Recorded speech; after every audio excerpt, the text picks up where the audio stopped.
Hi, my name is JC Wood. I made a slideshow to present my final project, but I'm not sure if I can add it to this video, so if not, the link is attached below. But to introduce myself, like I said, I'm JC Wood. This is my student leadership action plan. And it's about applying practices in my current student leadership position, which is being an older classman on the UVU women's soccer team. And so practice one, modeling the way, clarifying values / set the example. So at the beginning of our season, our coach talked a lot about how in a team we all play different roles. And you might be really happy with your role, you might be really disappointed with your role. You might play a lot, you might not play at all, you might sub in. And he said, no matter what role you play, I want you to play to the best of your ability. And I really took this to heart, and because I didn't know what role I was going to play.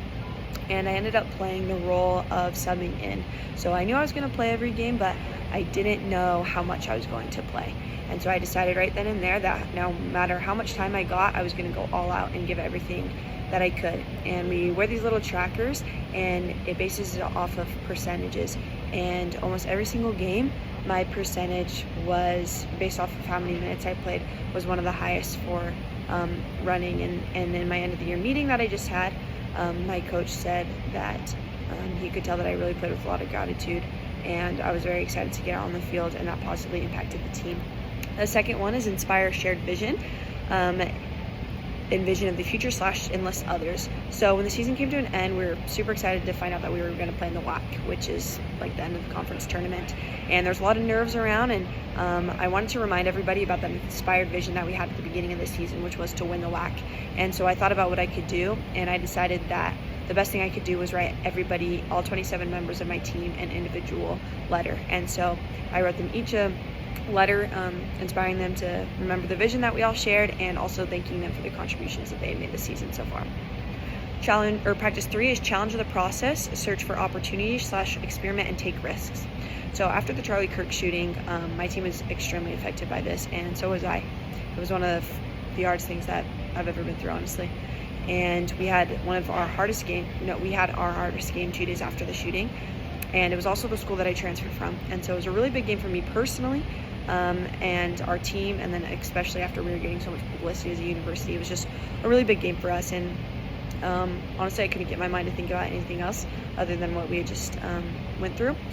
And I knew if I was feeling that way, then my team was too. And so I just decided to take a risk and search for opportunities about how I could help the team. And I ended up getting everybody American flag ribbon, and if they chose to wear it, great. And people ended up wearing it. They wore it on their wrists, on their cleats, in their hair, everywhere. And they actually there's multiple girls on the team that still have American flag ribbon on their bag, so that way we can never forget what happened and the feelings that we felt, and the change that we want to see. Practice 4, enable others to act / foster collaboration / strengthen others. So one of my coaches is having a baby, and only me and one other girl knew the gender of this baby. And so we were like, oh, we should do a gender reveal. She ended up going through a lot of difficult family things, and she couldn't help with the gender reveal. And I ended up getting all this stuff for the gender reveal. And then at practice, because she was able to come to practice this day, I told her, Kate, come help me set it up. And so I fostered collaboration, and she was able to be a part of this activity that we had for our coach. And I knew that she felt included, and the coach really thanked her for helping out, especially because she was going through so many hard things. And it was something that she really wanted to do, so it helped her get her mind off of some of the really insanely hard trials that she was going through. And so I fostered that she felt collaboration. And practice 5 is encourage the heart to recognize contributions / celebrate the values and victories. So I practice encouraging the heart attribute by starting shout outs with the team. So I used to play for a team, and we used to give shout outs to everybody. And the role that I played on this team was I didn't play at all. And it was really hard because I really felt not important to the team. I felt really replaceable.